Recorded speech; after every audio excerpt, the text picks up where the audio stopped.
Hey yogis, welcome back to the channel. Thanks for being here and the Maca movement. Make America kind again. That is the mission. We are doing that through yoga, through mindfulness, through meditative practices, through increasing our education, through increasing the way we use our body, and affecting every person that we come into contact with. Make America kind again, creating interaction between people, creating more trust with people, to helping people to feel good in their bodies, to reduce pain and suffering, to really want to show up as a good version of themselves, a better version of themselves. So that's the intention. Today we're talking about yoga and mental health. As yoga teachers, we know, right, how wonderful yoga is. And we go, oh, that blissful feeling of after a yoga class when you just feel like you're in the zone, you just feel amazing. We know the feeling, but I really wanted to go over some of the research and the specific studies that say this is what's going on, the specific practices that say this is what's going on in the yoga practice and techniques, so that in your classes and with your clients, you can enhance people's lives by adding more of the specific things that are going to improve mental health. So what does yoga do that improves mental health? For one, it changes our perspective, just the perspective of going upside down in a downward facing dog or in an inversion. You're literally looking at yourself and the world in a different way. It gives us the ability to change our perspective. It also puts us into uncomfortable situations. When we go upside down, you have blood that rushes into your ears. Most people don't like that feeling in the beginning when they first start practicing yoga. That feels uncomfortable. You might feel hot, you might feel flushed. That's all normal. But it allows us to be in discomfort. And when we train in being in discomfort, then we're not so much like, oh, I want it my way. I mean, we all have had students, right? And I know we've been there where they want the temperature of the room to be a very specific temperature. If it's not 104, it's not hot enough. Or if it's not 82, it's not warm enough. Everyone likes it a certain way, and rather than trying to appease everyone and make sure everyone feels really comfortable, because that became a thing too, we want everyone to feel comfortable in yoga. Yes, we want everyone to feel safe in yoga, but comfort is actually something that comes through we're increasing our level of comfort. If our level of comfort is right here and everything within the circle, I feel really comfortable within the circle, we actually want our yoga practice to be expanding our circle of comfort, so that now I'm able to be comfortable, I'm able to manage stress responses to things that are happening outside here, because we can't control life stuff, right? So we can't control all these things that are going on out here. What we do is we say, okay, I know that I'm comfortable within this circle. Through our yoga practice, we keep increasing the size of our ability to stay comfortable. What practices help people's mental health, help us to regulate the nervous system, help us to expand our perspective and what's really going on when we practice yoga. One thing that yoga does is it helps to regulate the autonomic nervous system. And the autonomic nervous system is the part of our nervous system that controls everything that we don't think about. So it controls our breathing and our heart rate and our sweat and our digestion, sending signals from different parts of the body to the brain, and from the brain back to the body. All of this happens through autonomic processes. The nervous system has two parts. Most of you probably know this, but I'll just explain it in case anyone doesn't know the two parts of the autonomic nervous system. There's the sympathetic nervous system, which is the fight or flight part of the nervous system. Our body senses danger, it senses a threat, and all of these responses will happen. We start sweating. Blood stops going to the brain and it goes to the big muscle groups to be able to get us out of danger. We have the stress hormones like cortisol and adrenaline are released so that we again can get out of danger. The thinking part of the brain shuts off and digestion shuts off, reproduction shuts off. And that's again, so all of the energy goes to the big muscle groups to be able to get us out of danger or be able to fight off an attacker. So that's a really important part of our survival. The sympathetic nervous system doesn't know the difference between a real threat or an imagined threat or an anticipated threat. It doesn't know the difference. There's still this feeling of unsafety. Now, parasympathetic is the rest and digest part of our nervous system. We return to a state called homeostasis. And when we're in homeostasis, the body functions the way it's supposed to function. Our digestion functions, our brain functions, the cognition functions, our memory and learning function, our heart rate returns to normal, the endocrine system, the hormones, everything returns to the way it's supposed to, functioning normally. Our body temperature lowers and goes back to its normal state.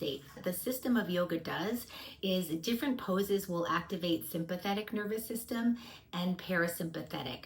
Different breath work techniques activate sympathetic nervous system and parasympathetic. And that's because we want to be able to train the connection to be able to go back and forth. It's not, we don't want anyone ever leaving a yoga class in an anxious state, right? In the sympathetic. But we can sometimes do it unknowingly if we use certain breath techniques toward the end of class or if we use certain postures at the end of class. We do know scientifically what activates parasympathetic nervous system, and this is what's so cool. So when we activate the parasympathetic nervous system with our breathing, with a certain posture, with a focal point, with bringing things in, with the chin going down, and I'll go over what these are, then you actually know, oh, I am helping this student, I'm helping my client return to a state of homeostasis. We know that breath is a really big one for activating the parasympathetic nervous system. The first is nose breathing. That's probably the most important thing. I think it's one of the most important things. It's absolutely amazing about the difference between nose breathing and mouth breathing when it comes to our nervous system. Mouth breathing activates sympathetic nervous system. And so when we have allergies, when we have a cold, when we have the flu, when we're all stuffed up and congested, it is, right? Don't you ever notice that you're like more snippy, that you're more impatient, that you are prone to like yelling at someone or treating someone in a way that you normally wouldn't? And that's because we're breathing in and out of the mouth, which activates sympathetic nervous system. The parasympathetic, in through the nose. Diaphragmatic breathing, which means we're going all the way down into the belly. We want the diaphragm to expand. As the ribs expand, the diaphragm will press down, which also helps to massage the digestive organs. So that's the really cool thing. When we have a really big breath, and it's not up here, like this is tension, so we want to make sure we're always breathing wide. You can call it lateral breathing, where the back of the ribs will actually expand. You can feel them there, and you'll feel the belly expand. So we know the diaphragm is going to push down. It'll massage the digestive organs. That helps to stimulate digestion going on there. The lungs expand. We're able to breathe in more air. We want the intercostals, those are the muscles in between our ribs, to actually stretch as we're breathing in through the nose and out either through the nose or the mouth.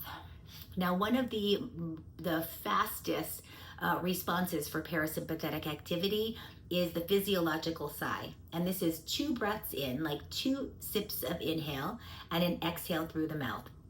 I learned this one when I used to run marathons. And so when a friend taught me, he was like,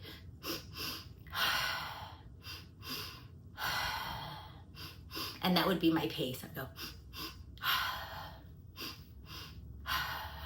in through the nose, out through the mouth. And that sigh helps to release some carbon dioxide from the body. In.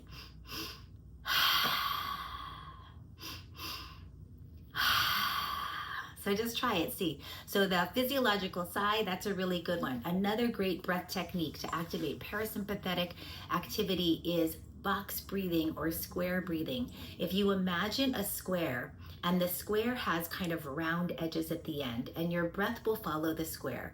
Inhale for 4 counts, hold for 4 counts, exhale for 4 counts, hold for 4 counts. As soldiers in guerrilla warfare, when are taught this breath technique because it's so powerful when you're in so much fight or flight and you just feel frozen. So he was said, you know, the soldiers, when they were being shot at, like literally you can't move, you can't stand up because you will be shot at, are taught this breath technique to stay calm so that they can stay where they are.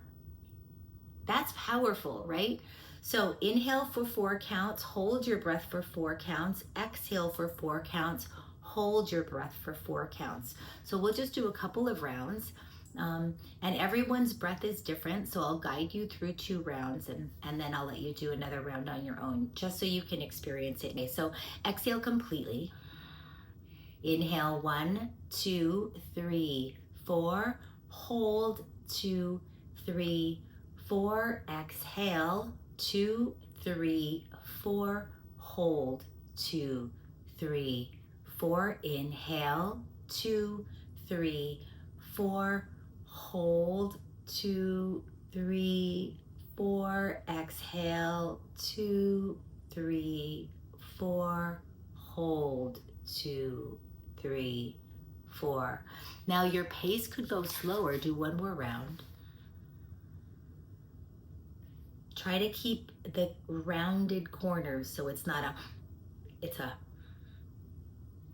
and it's soft.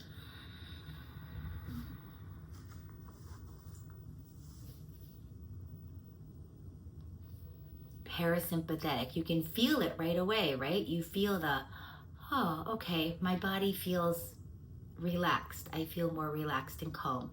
So another great breath technique, Nadi Shodhana. I start with 2 fingers right here at the 3rd eye. You're using your thumb and your ring finger just to alternate and switch. So we inhale through 1, and then you plug it, exhale through the other nostril. Inhale the other nostril. Plug, switch, exhale. Now what Nadi Shodhana does is it balances the right and the left sides of the brain. There's the Sushumna Nadi that travels up the base of the spine, and then there's the Ida and the Pingala Nadis, these other 2 energy channels that circulate. They meet at each chakra and they continue to circulate. So it's balancing not only physically the right and the left sides of the body and the right and left sides of the brain, but it's energetically balancing the right and the left sides, or the masculine and the feminine, the yin and the yang. So you can see how that would be huge, right, for our mental health. So here we'll exhale completely. Inhale left. Switch. Exhale right. Inhale right. Switch. Exhale left. Inhale left. Switch. Exhale right. Inhale right. Switch. Exhale left. I'm going to exhale and hold. Hold. And release. Once we start to work with breath holding, so breath holding is kind of considered like a more advanced technique, more than just the 4, the count of the square breathing, but breath retention is really powerful too when it comes to mental health. But when we want to build strong muscles, we go to the gym, right? And so you go to the gym and you lift heavy weights and you're moving slowly and it's mindfully and you're building a stronger body. Well, yoga does the same thing with our brain and with the mind. When we practice yoga, we're actually creating new little connections in our brain. The neurotransmitters create new connections, and that helps us with cognition. It helps us with learning. It helps us with memory. Our brains get bigger. Our brains get stronger. And I'll put all the studies down in the description below. People who practice yoga had a thicker cerebral cortex. Now that's the area of the brain that's responsible for information processing, and thicker hippocampus. That's the area of the brain involved in learning and memory. Those parts of the brain decrease with age anyway, but when we practice yoga, they decrease less rapidly. So you'll be able to hold on to your cognition more. You can improve your cognition if you've already started to by practicing yoga. Research is also showing that yoga can improve executive functioning skills, which is like time management, problem solving, clear communication, memory, decision making, and accuracy on certain tests. We know as yoga teachers that yoga boosts our mood, right? You can just compare yourself. This is how they all looked walking into class. This is how they all look after class. And there are a lot of reasons for that. A lot of it is posture. A lot of it is confidence, because when we're working on something and we practice something and we start to gain mastery, it feels really good.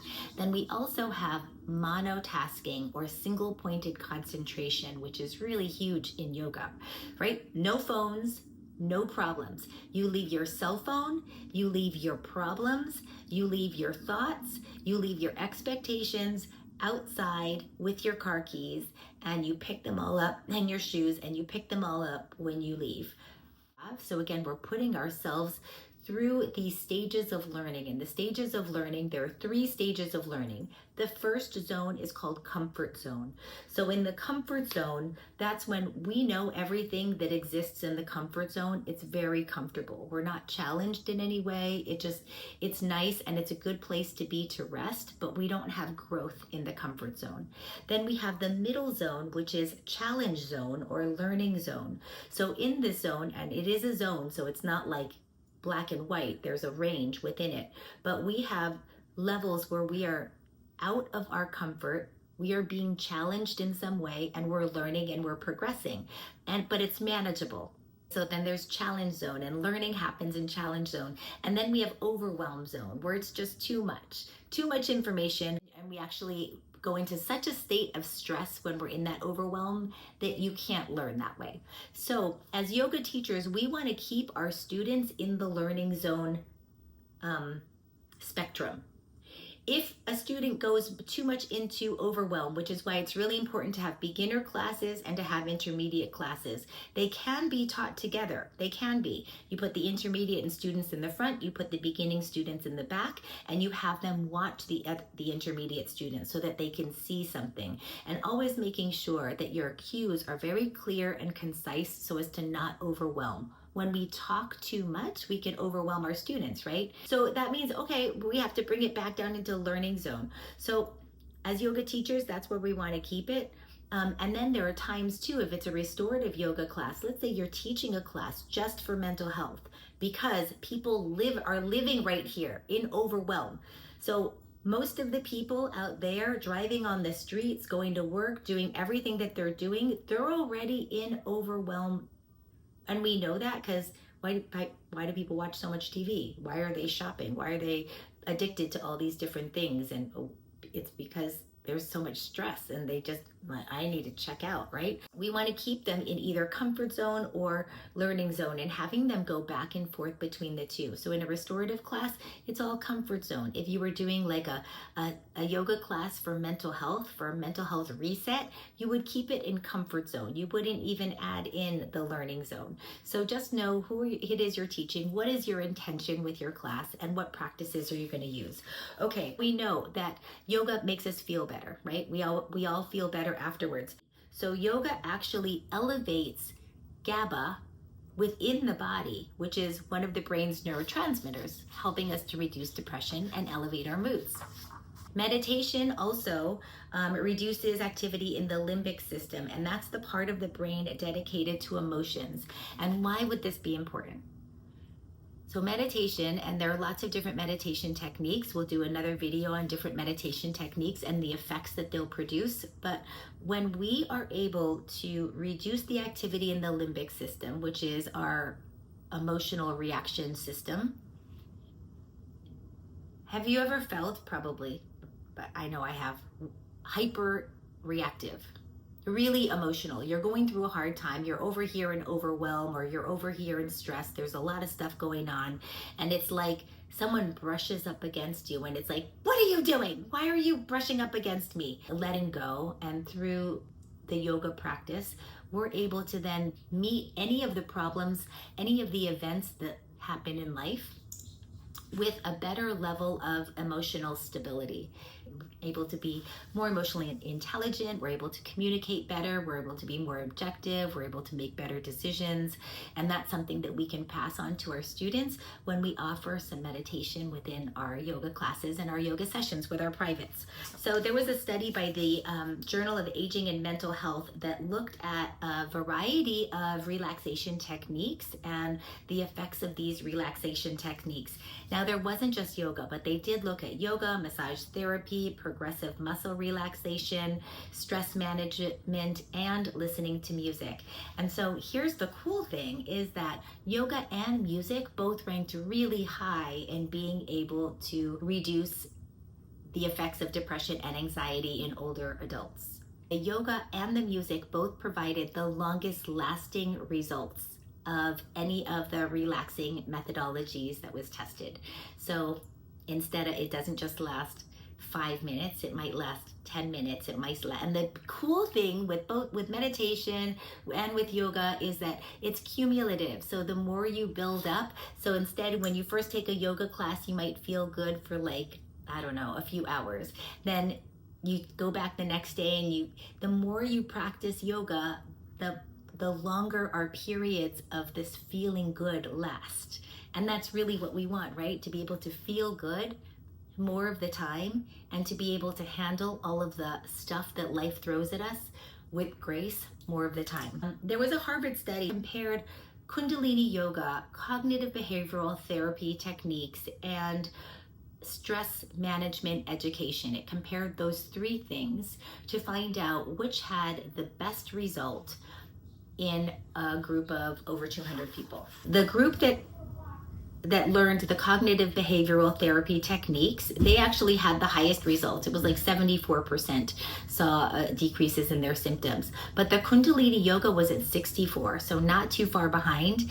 And then the stress education classes, which were lectures and education on stress management, they were around 54. So about a 10% difference in each of the three. But can you imagine if you were to add not some Kundalini yoga practices, as well as some techniques of cognitive behavioral therapy, and it's the invitation to understand how our thoughts produce our reactions and our actions and our words, which produce a result, and how our beliefs start the whole thing.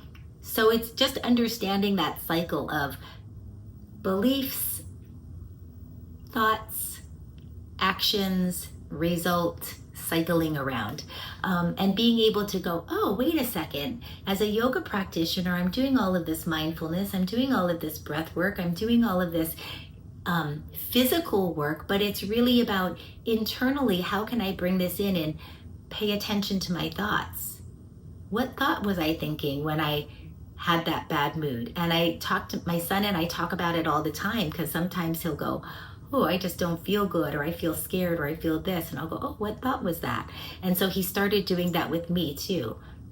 He's like, so what are you thinking then, Mom? Like, what are the thoughts that are making you sad? What is that? So it's kind of cool, because it opens you up to being able to go, well, wait a second, what is that thought? And once we identify the thought, then we're able to let it go, or talk about that another day. But you're able to trace the thought and get to the root of it, and then remove the root of it if that's something that you'd like. So all of that is cool. All of that is stuff that we as yoga teachers should be skilled at, or should be practicing at least. The methodology that they used within that particular study was that was a protocol that was developed by the Guru Ram Das Center for Medicine and Humanology. I didn't even know he had that, but that's amazing. So Ram Dass has a Center for Medicine and Humanology, and they used physical postures, exercises, breathing techniques, relaxation exercises, meditation, mindfulness practices, yoga theory, philosophy, and psychology was all included in that. So that's pretty cool. The cognitive behavioral therapy, in case you're curious about what was used in that study, the protocol that they used had 5 core treatment modules. That was psychoeducation, cognitive restructuring, progressive muscle relaxation, worry exposures, and in vivo exposure exercises, okay? Targeted metacognition, so worrying about worrying. Now, a number of studies have found that yoga is really helpful with post-traumatic stress disorder, but it's not used by itself. So yoga used with other practices combined can have a huge effect with PTSD and as an add-on treatment. So what it does is it helps to reduce the so with post-traumatic stress syndrome, you probably know this too, but with PTSD, those intrusive memories, the flashbacks, things come back and you feel like you're still in that event. Like it's the same feeling as if you were reliving it all over again. And so what's so debilitating with post-traumatic stress is that you can just be having a normal day. You know, like you're just going about your business and doing your thing, and all of a sudden you have this fear, or you have this guilt, or you have this panic, or you have this like you can't move kind of feeling. So the intrusive thoughts. So what yoga can do is it helps to, again, by creating this non-attachment, by reducing the activity of the limbic system, we reduce in our hyperarousal. So we're able to not respond. We actually have a choice in whether we respond or not, and it brings the choice back. So that's really beautiful. So that was the Journal of Traumatic Stress, and it found that trauma-sensitive yoga can help regulate the stress response in individuals with PTSD. And now let's go over just a couple of a couple more techniques. We went over the physiological sigh, we went over square breathing, and we went over Nadi Shodhana, or alternate nostril breathing. Talk about the vagus nerve for a moment. So the vagus nerve kind of wraps around the whole body. It wraps around all the digestive organs, and that the vagus nerve, when we do Nadi Shodhana and a lot of the yoga practices activate the vagus nerve, that reduces cortisol in the body. And cortisol is the stress hormone that the body produces when it's under stress. So we want to make sure that we're getting the cortisol out of it and not overproducing cortisol. Okay, so some postures that you can use if you want to really focus on the mental health of your students. And I know you can probably name a few, but child's pose, right? Child's pose has a few different things in it. First of all, it's head down. It's a prone position. So when we're on a prone position, which means belly down, it feels safe. It feels secure. Also, I've noticed with child's pose, the forehead is touching something. When there is something touching the forehead, that also helps to activate parasympathetic. When the eyes are closed, that also helps to activate parasympathetic. Unless a person's had trauma, then it might not. If you use eye pillows in Shavasana, something weighted on the eyes, that too helps activate parasympathetic. And the chin going into the chest, what we call Jalandhara Bandha, that activates parasympathetic nervous system. So forward folds are also going to, so whether that's Uttanasana, whether that's Paschimottanasana, straight leg, straight legging, forward folding. Now this, I'm not going to get into forward folding today, whether you stick with a flat back or whether you allow it to round. The rounding can activate parasympathetic nervous system. Now, if a person is suffering from depression, this wouldn't be the best position for them because they're suffering from depression. So lengthening first, extending the spine with the shoulders back. This would be a better Paschimottanasana than this. But for a person who has anxiety, let the chin come down, let the chin come to the chest. For a person who wants focus, the chin will come up, the shoulders will go back, and you'll give them a specific focal point. So if someone wants to increase focus, the eyes should be open. You give them the drishti, you give them the focal point, because that is going to, I'm looking right here. I'm looking at the screen. I'm looking at my finger. I'm looking at my thumb. I'm looking at the tip of my nose. That increases focus. If it's someone has anxiety, they're feeling overwhelmed, close the eyes, bring the chin down in toward the chest. Okay, and legs up the wall. That's another really good one. Legs actually up a wall. I find that it's so much better when the legs are actually propped up on something. To do that activates parasympathetic. Now poses, if someone were suffering from depression, like I said, you wouldn't want them to be rounding because that's already a depressive posture. So that's kind of like a meh posture.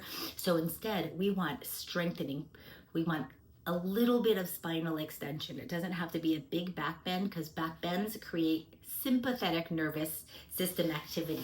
So a back bend, any kind of camel pose or ustrasana, is sympathetic nervous system activity. Always remember, protect the low back by pressing the pubic bone forward, the back bend here.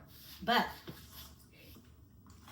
sympathetic back bend, parasympathetic forward fold. Okay, so you just remember that. And all yoga classes have a combination of both, unless it's a restorative yoga class, and then you'll focus more on the forward folds or supported back bends, like supported fish pose. So when we want to boost a mood for someone with depression, you might do something strong, a warrior one position. So it's taking the shoulders back, lengthening the spine, maybe even a camel pose or a fish pose. And I'll show you fish pose. I'll show with the blocks a supported fish pose, because an unsupported fish pose is great, but it's not really accessible. Now there are lots of different ways that you can use your blocks. I'm just going to show a couple. So this one is going underneath my shoulder blades across the body. I'm putting it on the medium height. And here's one on the highest setting, and this is going underneath the back of my head. I'll remove the ponytail because those things get in the way, so that when you lie down, you set them up. We don't want this too low. You want it right at the scapula.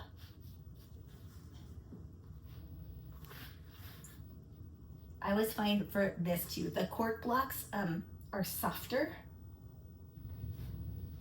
I mean, not the cork blocks, the foam blocks are softer, but you just see kind of what works. But this actually feels good. So if it's too low and you're actually getting to the rib cage, that's not going to feel good. Make sure it's right at the scapula, underneath it's high, palms face up, and then here your head is completely supported. Always make sure that the block that's under your head isn't angled, that it's actually supported and stable, not going anywhere. So right here, so if you were to do, this is a back bend, but it's not going to create sympathetic nervous system activity because we're lying down. It's very restorative. If you have an eye pillow or one of those, ones with like rice or flax seeds in it, maybe with scented lavender, and you put it on, that also helps activate parasympathetic nervous system. And so that's a really nice and supportive posture. Okay. And let's see. So what are some things that you as a yoga teacher can do to integrate this into your classes or into your sessions with your private clients? Starting with breath work is one of the best ways, because students and clients might be busy, they may be running. You're in life, right? So you want to take a moment to go from life to, oh, this is my yoga practice. Oh yeah, okay, I'm here. And it gives you a chance to reset. So starting with breath work is a great way to do it, whether it's the sigh, whether it's square breathing, whether it's alternate nostril breathing, or whether it's another breath technique, one that's going to activate parasympathetic nervous system, not sympathetic nervous system.